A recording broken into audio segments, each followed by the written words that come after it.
Hello and welcome to today's ESHA webinar on working with allergens and allergen statements in Genesis R&D. My name is Brian and I'll be joined by my colleague Alicia. This webinar is the fourth and final in a series of topics that cover Genesis R&D Foods Essentials. The series is aimed at helping provide information on the fundamental uses of Genesis and some of the general considerations that you'll want to keep in mind when working with the software. This webinar will be recorded and available on the ESHA website for future reference. Before we get into the main topic, let me give you a little background on ESHA research. ESHA was established in 1981 and has grown from offering one of the first nutrition and labeling software solutions to a full suite of products and services, including Genesis R&D Foods, Genesis R&D Supplements, the food processor for dietary analysis, and our consulting services that provide label servicing, formula review, and expertise for customized projects. Genesis R&D Foods was introduced in 1991 to help address the needs for convenient formula analysis and formatting of NLEA foods for U.S. regulations. Over the years, Genesis has remained the go-to standard for product development, recipe analysis, and nutrition facts creation, as well as restaurant menu analysis and reporting. We offer label modules to prepare compliant labels for the US, Canada, and the EU, as well as Mexico. Today we will be demonstrating Genesis Foods version 11.10. If you have any questions about your license or account, please contact the ESHA sales team at sales@esha.com. As mentioned, this is the last in a series of webinars designed to cover some of the basic functions and present core understandings that you'll want to have about Genesis. In the next webinar that we'll bring you in May, we'll show you the developments that Genesis R&D version 11.10 update has to offer. And in June, we'll cover working with serving sizes, discussing the rack, as well as working more with labels in Genesis. Throughout the year, we'll include additional topics. You can find these as well as previously recorded webinars on the ESHA website in the Events tab. When you visit the ESHA website, you can sign up to receive notifications on upcoming webinars. As always, this webinar is being recorded and you will receive a link to the recording as well as a slide deck following the webinar. Please note that if you have any questions, send those in right away via the GoToWebinar control panel. Don't wait until the end. We have colleagues standing by and ready to help respond to the customers. If you don't happen to get your answer during the webinar, we will follow up with people and send out answers after the fact. Today we'll discuss an overview of allergen and discussion on some of the regulations, working with allergens in the ingredient record, adding new allergens to your Genesis, working with the allergen statement, and the display options that you might choose from when working with your allergen statement. At the end of the show, we will have a Q&A to follow up. Now I'm going to turn it over to Alicia. Thank you, Brian. And again, thank you all for joining us today for the Genesis 101 series. As a reminder, as Brian mentioned, if you have not seen the first 3 episodes, you can find those in the archived webinars on the ESHA website. While this is the last of this series, it is certainly not the least of importance. Today we're talking about allergens and how to record allergen information for your ingredients and declare them for the recipes that you build in Genesis. Food allergens can be described as ingredients or proteins of ingredients that have been shown to cause adverse reactions in humans. And in the US, Canada, Mexico, and the EU, declaration of allergens is required on food product packaging for consumer health and protection. Why is the declaration of allergens so important? According to the FDA, in the US, undeclared food allergens have been the #1 leading cause of Class 1 food calls for the past 3 years.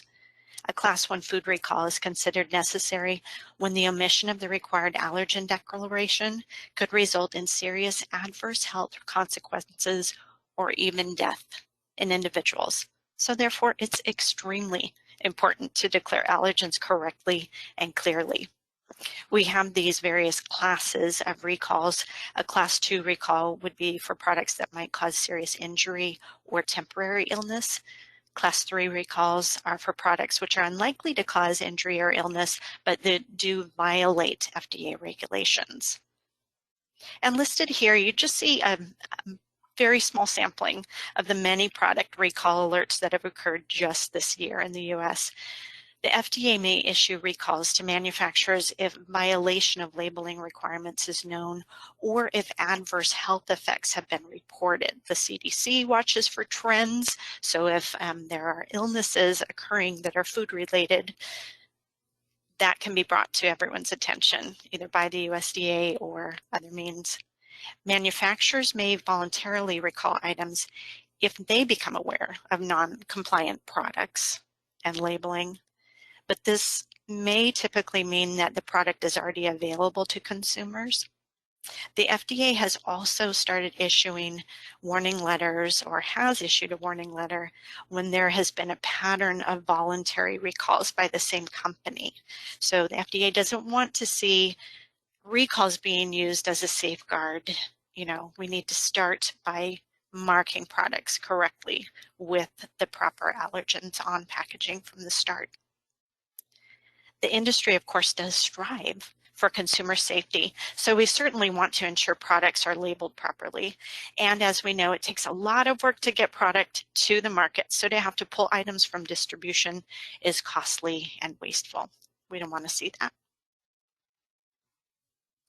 In the US, declaration of allergens on food packaging was mandated under the Food Allergen Labeling and Consumer Protection Act, or FAQs, in 2004. This identified 8 major allergens. While there are certainly more than 8 foods that cause allergic reactions, the 8 major food allergens identified by FAQs accounted for over 90% of all documented food allergies in the US at that time, and they represent the foods most likely to result in severe or life-threatening reactions. This act declared that the label of a food that contains an ingredient that is or contains protein from a major food allergen shall declare the presence of the allergen. And the act also lists the major US allergens as crustacean shellfish. So we have like crab, lobster, shrimp, those types of shellfish, eggs, fish, milk, peanuts, soybeans, tree nuts, and wheat. And in the case of crustacean shellfish, fish, and tree nuts, the specific species must be declared.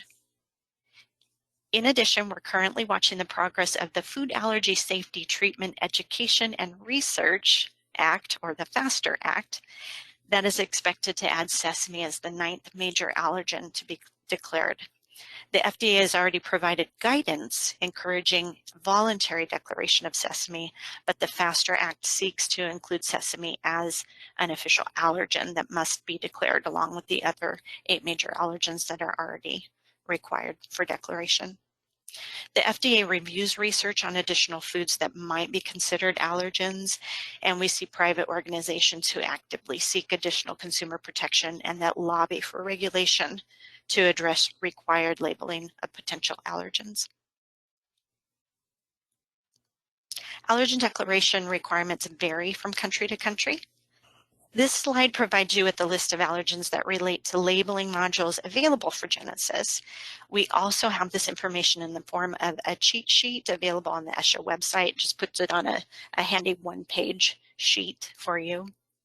But you can see here differences in the requirements as well as definitions of the allergen sources. For instance, there's a distinction between crustacean and molluscan shellfish. We see declaration of wheat as an allergen versus disclosure of wheat as a source of gluten. There's also a specific threshold provided as for sulfites. And regarding gluten in the US, this is not one of the 8 major allergens, but the FDA has provided a threshold at which an item can be declared as gluten-free. So if a package declares gluten-free, consumers know the amount that it could contain. It's a minimal amount, but there is a threshold involved in that definition. Because there is such variation and because you need to carefully Incorporate country-specific understanding of the allergens into your labeling processes. We'll provide you with additional resources and links to the specific countries' regulations in the follow-up to this webinar. In the U.S., allergens can be declared either clearly stated in the ingredient list, or you can use a contains statement that we refer to as the allergen statement. Either way, the allergens must be stated in phrasing that clearly discloses to the consumer the presence of the allergen. For instance, a product containing casein would need to declare milk as the allergen. Not all consumers may recognize that casein contains milk, so we have to declare milk as the allergen. Singular and plural of the allergen names is acceptable, like peanut versus peanuts. And synonyms for soybeans like soy and soya are also acceptable.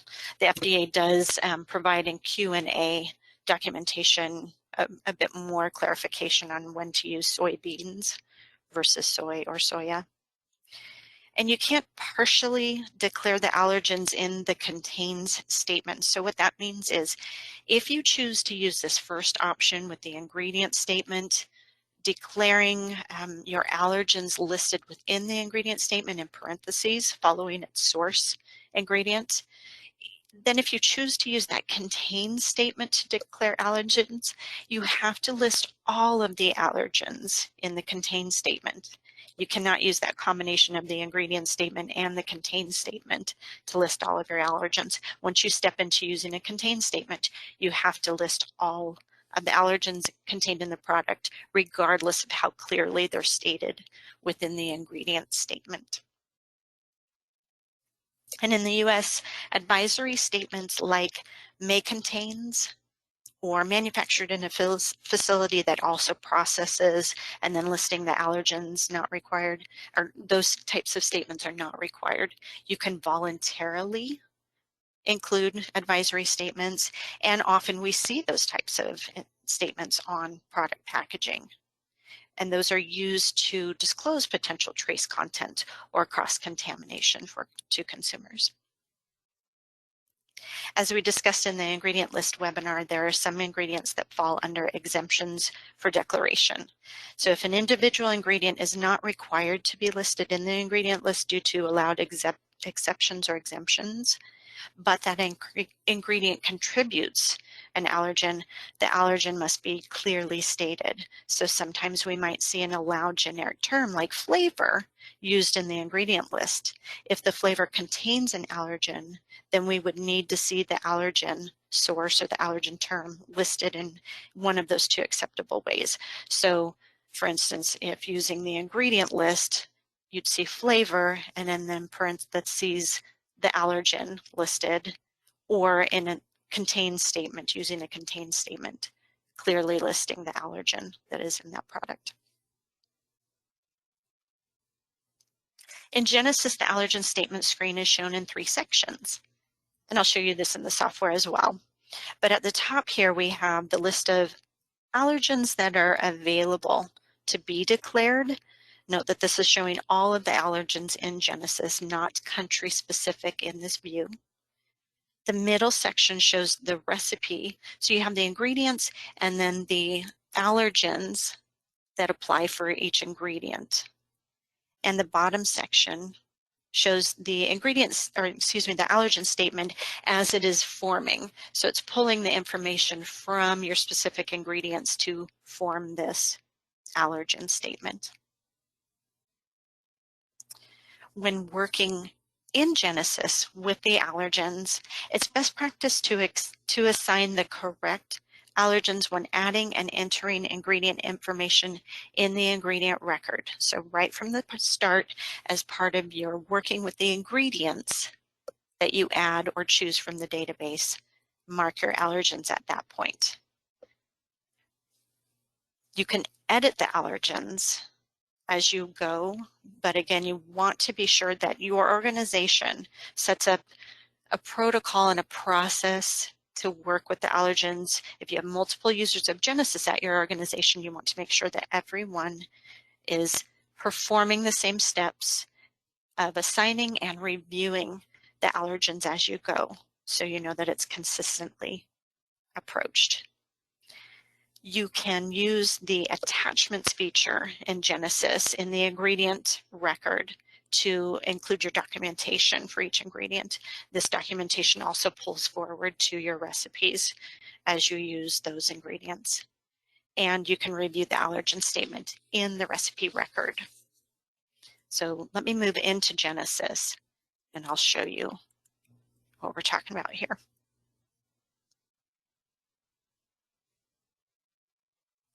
So I mentioned this is the first webinar of the series. When we were taking a look at the individual ingredient records in Genesis, and like I just mentioned, it's best practice to work with the allergen features right there in the ingredient record.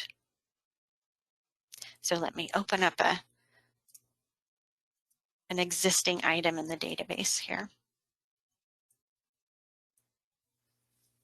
And then I do want to remind you when working with Genesis, again, it's your responsibility to indicate the appropriate allergens for all ingredients and for your recipes. We provide you with the tools, but your organization, again, needs to provide the final review on all of the allergen information. You want to build, again, into your processes, the assignments and the documentation steps here. As you add new ingredients to your software, again, that's the time to review these.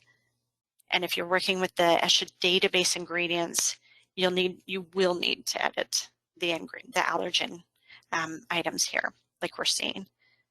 With the ESHA database ingredients, the default in Genesis is that all allergens are marked as contains. And just so you know, this is intentional and errs on the side of caution. So again, it's your organization's responsibility to review those and mark appropriately. So for this item here, we have a milk ingredient, and I've used this before in recipes, so I've already reviewed the allergens for this item. So here we can just see this milk contains milk. I have it marked with the milk allergen.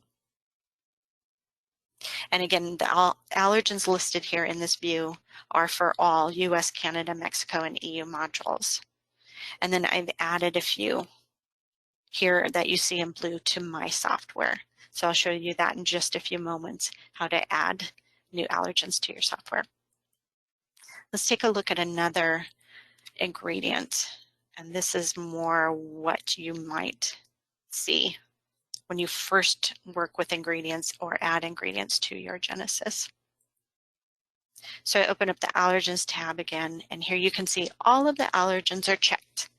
So again, that's the default with Genesis. You want to go through and review these. So for an ingredient like almonds, we know that not all of these allergens apply. Tree nuts would apply for this almonds ingredient.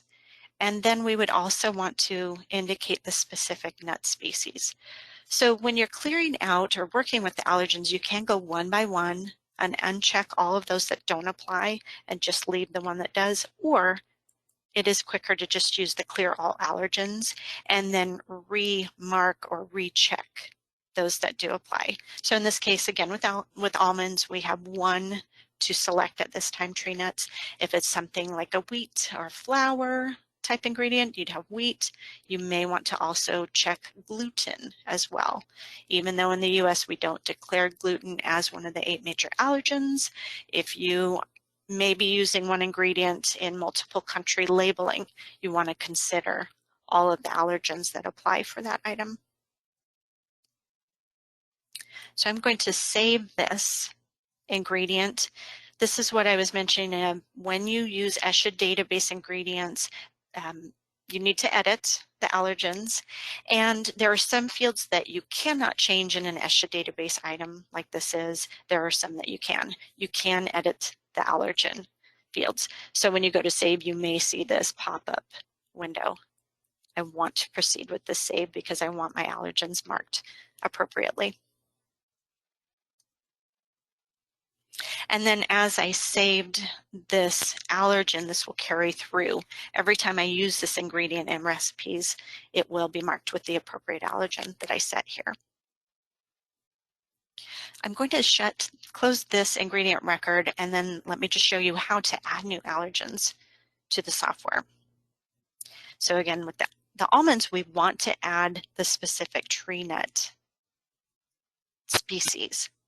And so when you want to add new allergens to your software, from this primary ribbon in the software, click on the database tab and then modify. We've seen this before when we talked about you can add new nutrients to the software, new products and suppliers, groups. There's an allergens tab as well. So select that, and again, you see the allergens that are available. These ship with the software and you cannot delete these allergens, but then you can add new allergens. And in doing so, you can organize this list in a couple ways, such as I have some tree nut specific species that I've added and some advisory statements. So click on the new button to add, and you'll see this window. So again, I could add folders to help organize my information. So just like I have the tree nut species, I could add a folder for fish as well, so I can record my individual fish species. And then there's a default location option. So please note the importance of this. We have two designations here. There's an allergen statement contains, which would be if this allergen or if this declaration is required, if it's mandatory, I want to be sure and select the radio button for allergen statement contains.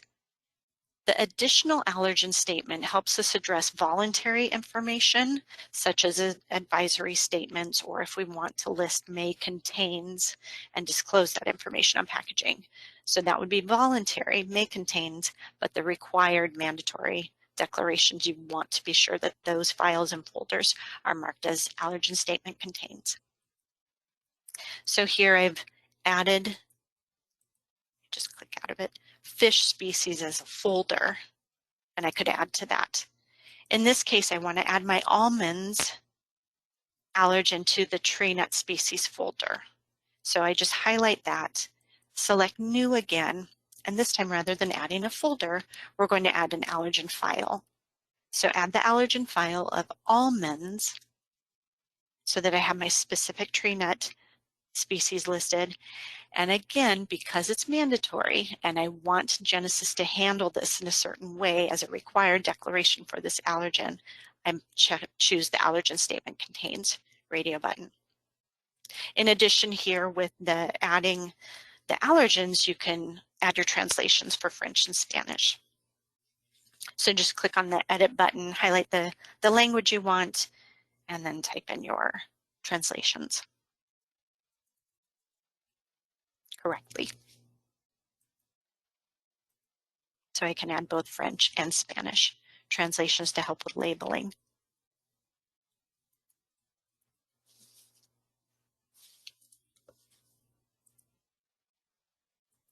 Click OK, and then you can see that within my tree nut species folder, I now have almonds as an available allergen as well. That added the allergen to my software. What it doesn't do, which is the opposite of the Genesis, the default for Genesis allergens is to indicate on all ingredients that contains all allergens. When I add a new allergen to my software, Genesis will not mark all of my ingredients with my new almonds allergen. That would not be helpful. So what I do need to do is find my almonds ingredients again, and then go through and mark it with the new almonds allergen that I just added. So I have tree nuts marked as the allergen, and now I have almonds marked specifically for this ingredient. Again, save the record with the proper allergens, and you would need to do that for all ingredients. So reviewing the existing ingredients that you have, as well as new ingredients that you're adding to your software, but then when you add a new allergen to your software as well, you would need to go through those steps of marking the ingredients that contain those allergens appropriately. So one idea might be that if you want to add the specific species of the tree nuts, maybe add all those allergens at one time. Same with the fish, so you have those specific species in your allergens folders and files, and you can mark those when you work with the ingredients at any time. And again, this advisory statement, let me just pop back into the allergens section again, just to talk about that a little.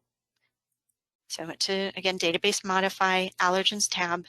This advisory statements folder is one that I added that if I wanted to make that voluntary declaration just for consumer safety and awareness, so I added a manufactured in a facility that processes peanuts. When I added this advisory statement folder and the peanut statement within it, I'm marking it as the additional allergen statement. This is not a required statement, it's voluntary. So I can add it to my additional allergen statement information and then have a way to mark ingredients or recipes that I might want to indicate that statement on.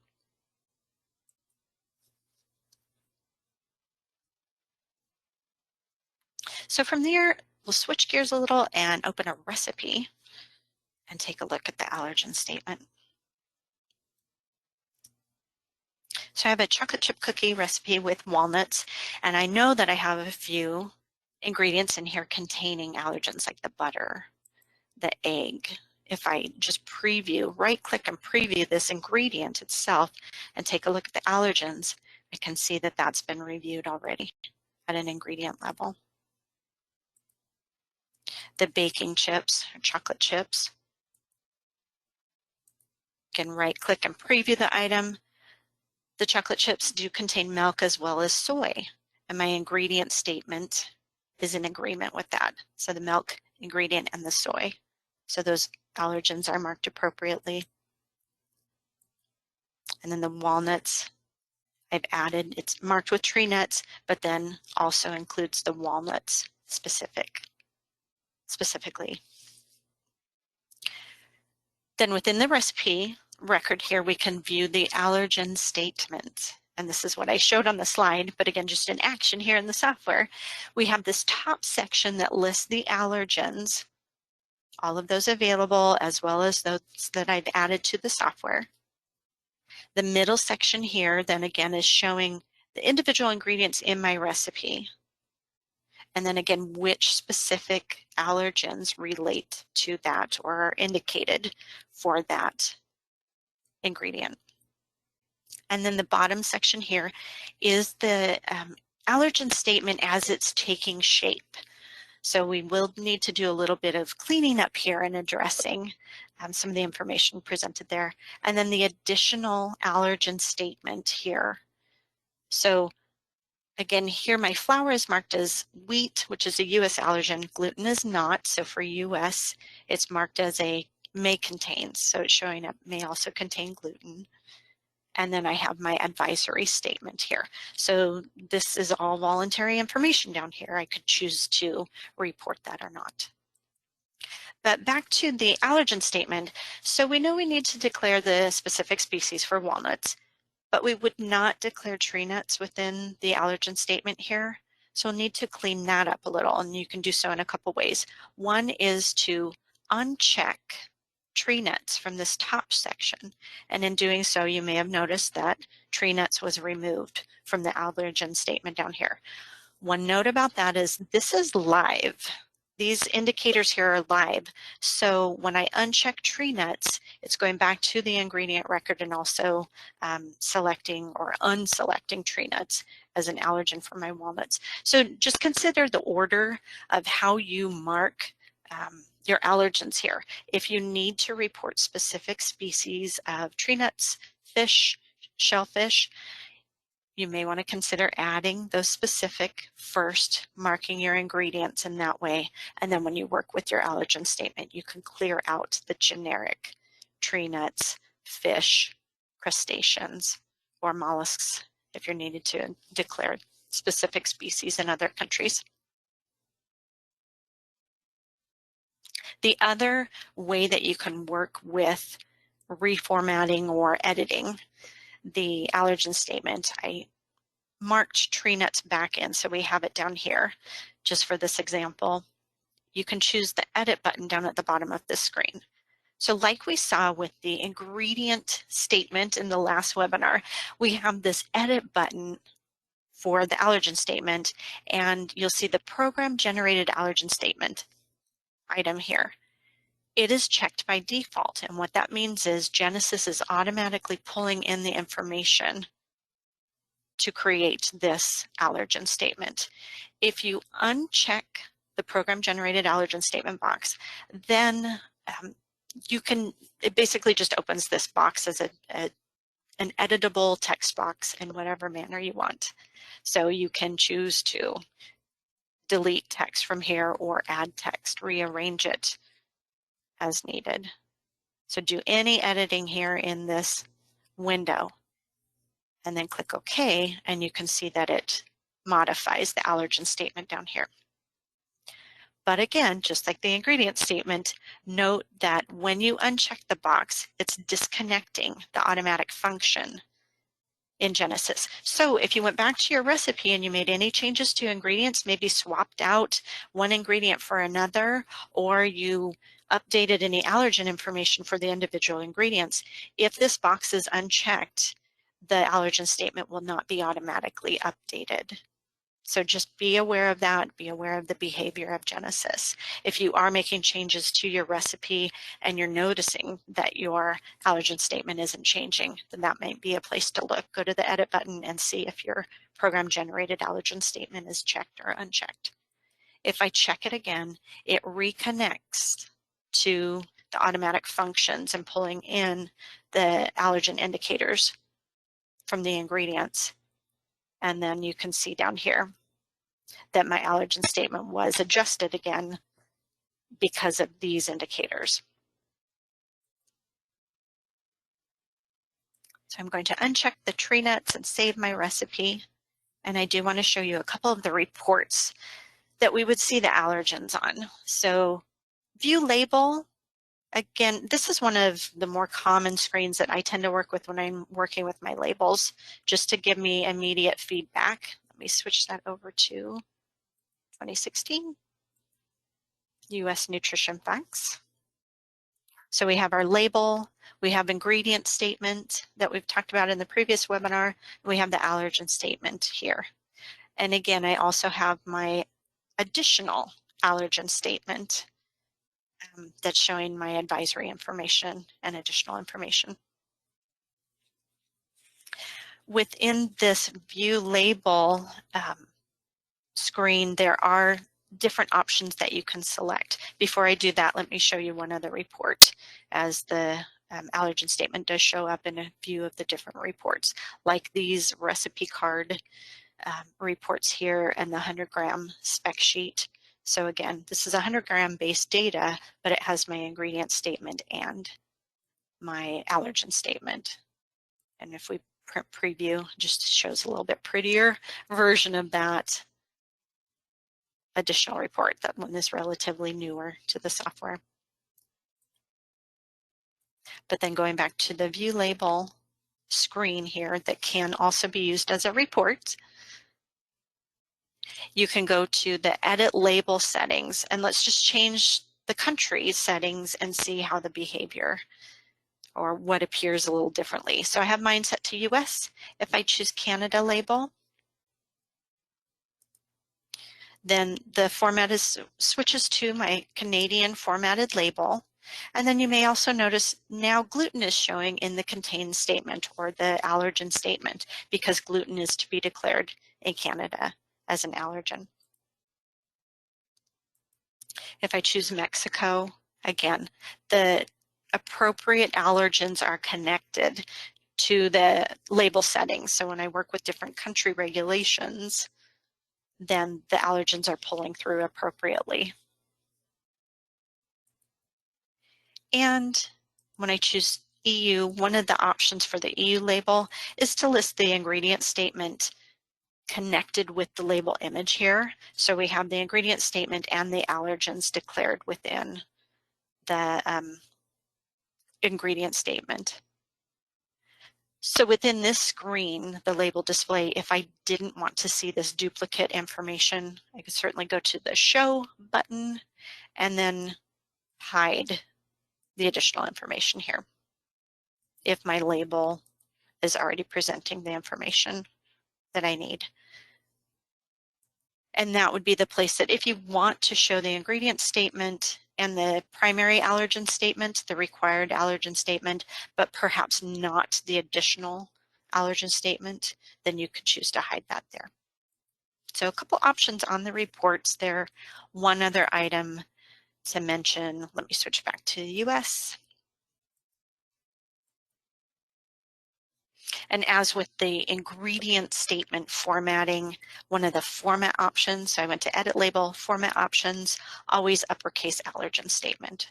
So that is an option available if you don't want to have to worry about uppercase versus lowercase of that text. And the last thing I want to show you here is my preferences. So we talked about these again in at least one of the other webinars in this series. But my preferences can be accessed from the Home tab here, My Preferences button, and again, it is just that. These are settings that you can choose to select on how you want Genesis to display certain items or areas, like choose decimal places, fonts, the types of reports or sections of reports that you want displayed. There is also a label section here. So within the label options in My Preferences, you'll see the allergens section here. You can choose to mark or unmark or check or uncheck any of these. So if I knew that I was always only working in US, I could choose to uncheck the others in my preferences, and then let me go back to my recipe.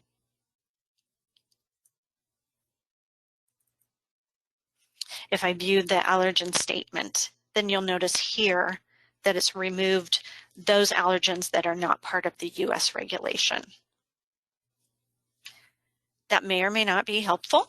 Just a little warning here that if, again, you have multiple Genesis users within your organization, you may want to consider coordinating your My Preferences. So you don't want some folks to be hiding some of the countries where others don't. In your process of reviewing the allergens, something could be missed. So just consider precautions and consider what's going to be the best practice within your organization so everyone is on the same page. And again, I reinstated those, checked those back, and we can see all of the allergens showing on the screen. So with that, I'll turn it back over to Brian and we'll cover a bit more information. In addition to the webinars that we present here, we also offer formal instruction on the software. The Genesis R&D training classes dive much deeper into working with the software features and discussions on regulations and specific scenarios. We offer 2-day professional and 1-day advanced level courses, or combine these into a 3-day option. Typical training covers the fundamentals of using Genesis R&D as well as FDA label creation and regulations. The advanced day builds upon the features and topics covered in the professional class and can be attended as a single-day option if you have already attended the professional level course. Next week, we will have the Genesis R&D professional training with a focus on USDA regulated foods. In May and June, we're back to the standard agenda for FDA regulated foods. Please check back to the ESHA website for additions to the training schedule. We offer more throughout the year, and if your organization needs to arrange training for your group and specific needs, please contact training@esha.com. At this time, all training sessions are online. You can stay in contact with ESHA in a variety of ways. Refer to these contacts to reach out to our sales, support, and consulting teams. We also invite you to join us in the ESHA LinkedIn community. And you can find additional resources and subscribe to our blog on the newsletter on the ESHA website. Now we're going to answer some of the questions that we've received. So Alicia, does an allergen need to be called out with a separate message if it has already been included in the ingredient statement? Sure. So for the US, not necessarily, and we might see this on single ingredient packages. So if I had a package of just almonds and the ingredient statement clearly states almonds, then that would satisfy the need for the allergen declaration as well. But again, it is by choice that you could choose to use the ingredient statement to declare the allergens clearly, or use that separate contain statement to declare allergens. Again, you just don't want to mix and match. Once you've dedicated a contain statement as your allergen declaration, you need to include all of the allergens contained in that product. Excellent.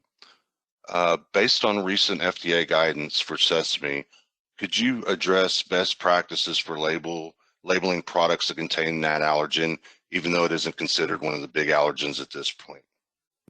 Sure. So in the recent guidance on sesame, the FDA suggests that you clearly declare sesame in the ingredient list in parentheses following the ingredient name. So their examples include when sesame occurs in a spice or a flavor. In the ingredient statement, you would list spice and then in parentheses sesame, or spices and then in parentheses including sesame. Or if the food contains something like tahini, in the ingredient statement, you would list tahini and then sesame in parentheses. So at this time, the voluntary declaration of sesame is occurring within the ingredient list. And if the FASTER Act does pass as expected, then we would see sesame declared along with the other allergens in an allergen statement. So at this time in Genesis, let me just jump back into Genesis real quick. And I can show you, as we discussed, in working with ingredient statements, if you have an ingredient called tahini, what the FDA is suggesting is to use the ingredient statement information to clearly disclose that information to consumers. So we talked about using the ingredient statement fields. You can choose the edit button here under the ingredient statement tab, and then you might list the ingredient as tahini, either followed here by sesame in parentheses, or when we typically include parenthetical information, it might occur here in the sub-ingredients.